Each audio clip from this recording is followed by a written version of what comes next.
नमस्कार, नाव डॉक्टर पुरू धवन आणि आज या व्हिडिओमध्ये आपण पार्किन्सन रोगाबद्दल बोलणार आहोत. या पार्किन्सन रोगाला आपण समजून घेण्याचा प्रयत्न करणार आहोत.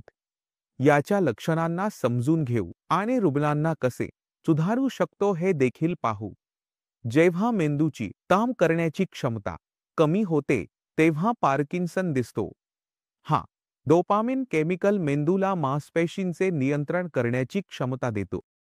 आता जेव्हा आपण पार्किन्सन रुग्णांची टेस्ट करतो, तेव्हा समजते की पार्किन्सन रुग्णांच्या मेंदूत एक केमिकल कमी तयार होत आहे, ज्याचे नाव आहे डोपामिन. मेंदूला मांसपेशी नियंत्रित करण्यास मदत करतो. डोपामिन कमी झाल्यास कंप येतो. इतर आपल्याला आनंदी ठेवतात, हसवतात.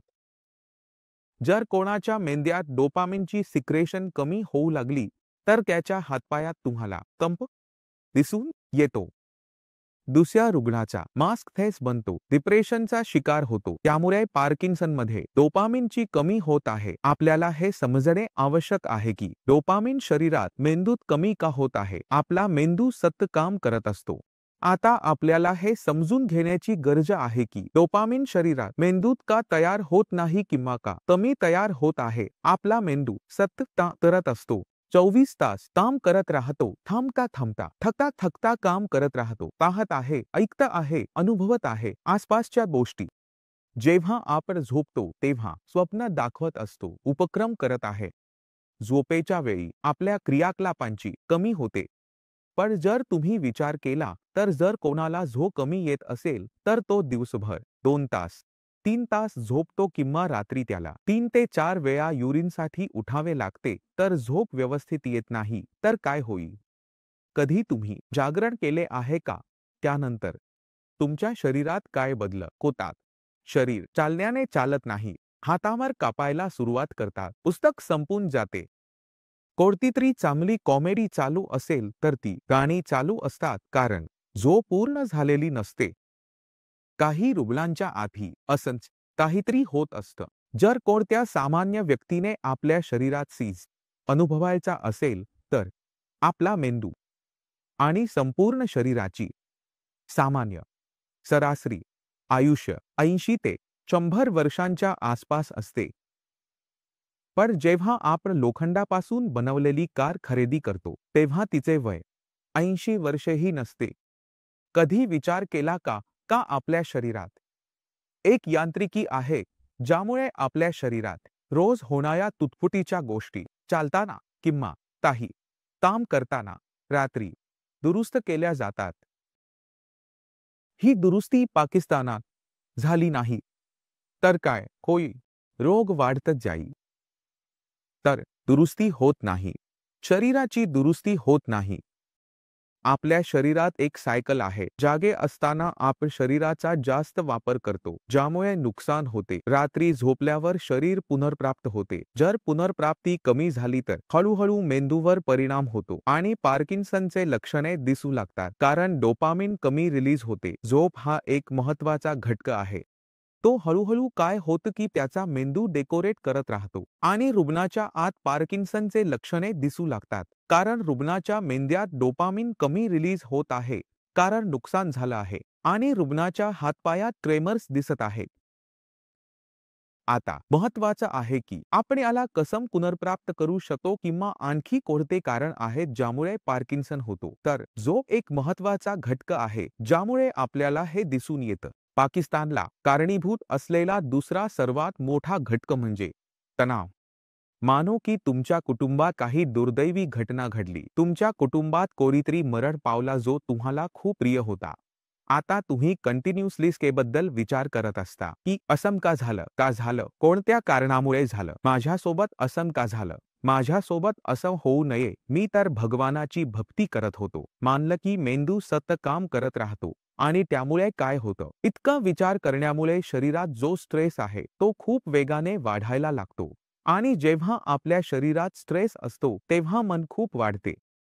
आपल्या शरीरात जो दुरुस्ती होते तो सुरुवात होते, पण तो व्यवस्थित होत नाही. ठीक आहे, हे 2 मोठे कारण तुम्हाला समजले. तिसरा जो सर्वात मोठा कारण आहे ज्यामुळे आपल्याला पार्किन्सन दिसतो, तो म्हणजे वारसा. जर तुमच्या पालकांमध्ये त्यांच्या मेंदूने वेळेपूर्वीच रिटायरमेंट घेतला असेल, त्यांची वयोमान्यता लवकर झाली असेल, तर आपल्याला हे दिसून येते. जे पार्किन्सनचे लक्षण असलेल्या रुग्णांमध्ये लवकरच लक्षणे दिसून येतात. त्यांचा मेंदू थोडा नाजूक असतो, तो लवकरच डेकोरेट होतो. तरीही ती मोठी कारणे आहेत. जे काही आपल्याला दिसून येतं ते म्हणजे रुग्णांमध्ये आणि इतरांमध्ये लक्षणे सामान्य असतात, जसं की चालताना किंवा पसरताना अडचणी येऊ लागतात, पाय अडकायला लागतात, संतुलन साधण्यात अडचण येते, ट्रेमर्स येऊ लागतात, बोलण्यात अडचण येते, आवाज खूप बंद होतो, आनंदाची भावना होत नाही आणि कॉन्स्टिपेशन कायम राहतो. अशा अनेक अडचणी दिसून येतात. आता प्रश्न आहे की आपण हे तसे सुधारू शकतो. ठीक आहे, ते करायचं आहे. पहिली गोष्ट म्हणजे तुम्हाला सारा फोकस डोपामिनवरून काढून ब्रेनवर ठेवावा लागेल, कारण ब्रेनच डोपामिन तयार करतो. जर मी मेंदूची काळजी घेतली तर मेंदू माझी काळजी घेईल. मी मेंदूला जेवण दिलं तर मला जे हवं आहे ते मिळणार नाही. पहिली गोष्ट म्हणजे आहार बदलणे. आहार इतका न्यूट्रिशियस असावा की मेंदूला लागणारी सर्व आवश्यक गोष्टी चांगल्या प्रकारे मिळायला लागतील. ते अनेकदा लोक काय चूक करतात, पार्किन्सनमध्ये मेटल्स खायला सुरुवात करतात, पलियन भाज्या खायला सुरुवात करतात, रोटी सोडून देतात. रुग्ण आणखी वीक होतो, अडचणी आणखी वाढतात. प्रोटीन समाविष्ट करा. शरीर, मेंदू, प्रोटीन फॅटवर कमी नसावी. कारण आपल्या शरीरात आपल्या मेंदूचा परिणाम प्रोटीन आणि फॅटवर आधारित असतो. तर आपल्या शरीरात प्रोटीनची कमी असू नये, फॅटची कमी असू नये. ज्यांच्या कोलेस्ट्रॉलची पातळी जास्त आहे त्यांचं मी लक्ष देतो. इथे चांगल्या कोलेस्ट्रॉलची चर्चा चालू आहे, चांगल्या फॅटची चर्चा चालू आहे, पण त्या गोष्टींची चर्चा होत नाहीये. तुम्हाला तुमच्या आहारात समृद्धता आणावी लागेल. सुपर समृद्ध बनवायला हवं. त्यात सर्व काही असायला हवं. फॅट, प्रोटीन, विटॅमिन्स जे तुम्ही विचार करू शकता, जे शरीरासाठी चांगलं आहे, ते सर्व तुमच्या आहारात असायला हवं. जर तुम्ही तुमचा आहार बदलला तर आम्ही मेंदूला दुरुस्तीसाठी कच्चा माल दिला आहे. आता आपण म्हणू शकतो, बेटा, वीस थोडा दुरुस्त हो. तर पहिली गोष्ट, दुसरी गोष्ट जी ब्रेनला आवडते ती सर्व काही करायला हवं. जर आपला मेंदू तुम्हाला सांगत असेल की तुम्हाला मेडिटेशन आवडतं, तर मेडिटेशन करा. तुम्हाला डान्स करायला आवडत असेल तर डान्स करण्याचा प्रयत्न करा. तुम्हाला संगीत आवडत असेल तर संगीत ऐका. तुम्हाला जे आवडतं ते करायला सुरुवात करा. कारण जेव्हा आपण आपल्या मेंदूला ती गोष्ट देतो जी त्याला आवडते, तेव्हा आपल्या मेंदूमध्ये ऑटोमॅटिक पद्धतीने डोपामिन रिलीज होतो. ठीक आहे. तिसरी गोष्ट जी आपल्याला करायची असते ती म्हणजे आपल्या शरीराला अधिक सक्रिय करणे. आपल्या शरीराला सक्रिय केल्याने कोणत्याही प्रकारे आपल्या शरीरातील रक्ताभिसरण सुधारायला सुरुवात होते. आता जेव्हा आमचे रक्ताभिसरण सुधारत आहे तेव्हा मेंदूचेही सुधारत आहे, म्हणजेच मेंदूच्या कोशिकांना अधिक ऑक्सिजन आणि व्हिटॅमिन मिळत आहे. शरीरात ऊर्जा जाणवते, डिप्रेशन कमी होते आणि शरीरावर नियंत्रण परत येते. त्यामुळे या तीन गोष्टींवर काम करणे महत्त्वाचे आहे. पाकिस्तानी रुग्णांमध्ये एक समस्या आहे की ते औषधे घेत आहेत. औषधांची डोस वाढवावी लागते. जर कोणी थांबवू इच्छित असेल तर समजून घेणे आवश्यक आहे की रोगाच्या नियंत्रणासाठी काम करावे लागेल. यामुळे औषधाचा डोस वाढवत राहावा लागतो. जर कोणीही थांबवू इच्छित असेल, नियंत्रण ठेवू इच्छित असेल तर समजून घेणे आवश्यक आहे की आपल्याला पूर्णपणे रोगाच्या नियंत्रणासाठी काम करावे लागेल. पहिले समजून घ्यावे लागते की या प्रक्रियेत काय झाले. तो कडुनिमाचा विकार निग्रानाश होता का? रुग्णाला रात्री 4 वेळा उठावे लागले का? रुग्णाला खूप स्ट्रेस होता का? किंवा हे आनुवंशिक आहे का?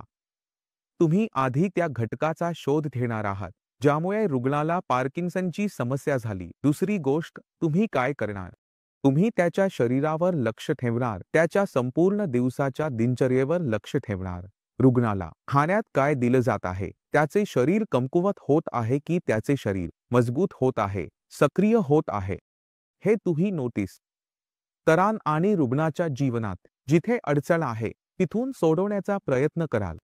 जेव्हा आपण जीवनशैली बदलतो, आहारावर लक्ष केंद्रित करतो आणि योग्य औषधांचा समावेश करतो, रुग्णामध्ये खूप जलद चिंताग्रस्तता येऊ लागते. जाण्यापूर्वी मी इच्छितो की तुम्ही हे खादी